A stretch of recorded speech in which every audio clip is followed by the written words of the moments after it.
दोस्तों, आज की कहानी है अटूट विश्वास की, ऐसी भक्ति की जिसे दुनिया की कोई ताकत तोड़ नहीं सकी। पुराने समय में एक अत्याचारी राजा था, हिरण्यकश्यप। उसने ब्रह्मा जी से तपस्या कर वरदान पाया कि वह न दिन में मरेगा न रात में, न घर के अंदर उसकी मृत्यु होगी न बाहर, न कोई मनुष्य उसे मार पाएगा न पशु। अस्त्र शस्त्र भी उसका कुछ बिगाड़ नहीं सकते। उसे लगने लगा कि वह अमर है। अहंकार इतना बढ़ गया कि उसने खुद को भगवान घोषित कर दिया। राज्य में जो उसे छोड़कर किसी और की पूजा करता उसे घोर दंड मिलता। लेकिन हिरण्यकश्यप का पुत्र बालक प्रहलाद भगवान विष्णु का परम भक्त था। वह हर समय भगवान श्री हरि की भक्ति में लीन रहता। यह बात हिरण्यकश्यप को बिल्कुल पसंद नहीं थी। हिरण्यकश्यप ने प्रहलाद को बहुत समझाया, डराया, लेकिन जब वह नहीं माना तो राजा ने प्रहलाद को मरवाने की ठान ली। उसे पहाड़ से गिरवाया, सांपों में डलवाया, यहाँ तक हाथियों से कुचलवाने भेजा, लेकिन हर बार भक्ति जीत गई। हार कर हिरण्यकश्यप ने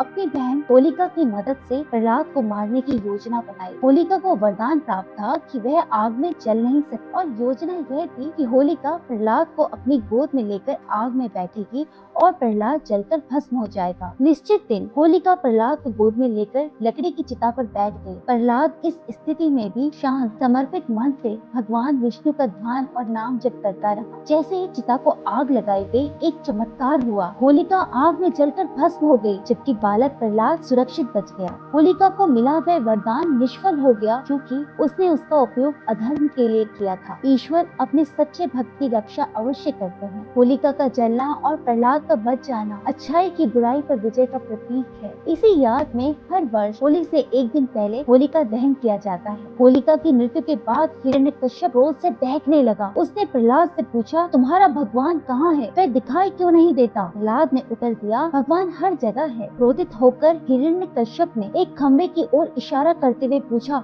कि क्या तुम्हारा भगवान इसमें भी है? प्रहलाद ने कहा, हाँ, भगवान तो कण कण में है, तो भगवान इसमें भी है। यह सुनकर हिरण्यकश्यप ने गुस्से में उस खम्भे को तोड़ दिया। तभी उस खम्भे से विष्णु भगवान नरसिंह अवतार में प्रकट हुए। यह अवतार आधा मनुष्य और आधा सिंह था। उन्होंने संध्या के समय घर की चौखट पर अपनी जंघा पर रखकर अपने नाखूनों से हिरण्यकश्यप का वध किया। तो जब निष्ठा सच्ची हो, जब समर्पण पूर्ण हो, तो ईश्वर स्वयं आपकी ढाल बन जाते हैं। इसलिए दोस्तों, परिस्थिति चाहे कितनी भी कठिन क्यों न हो, सत्य और भक्ति का साथ कभी मत छोड़ना, क्योंकि अंत में जीत हमेशा सत्य की होती है।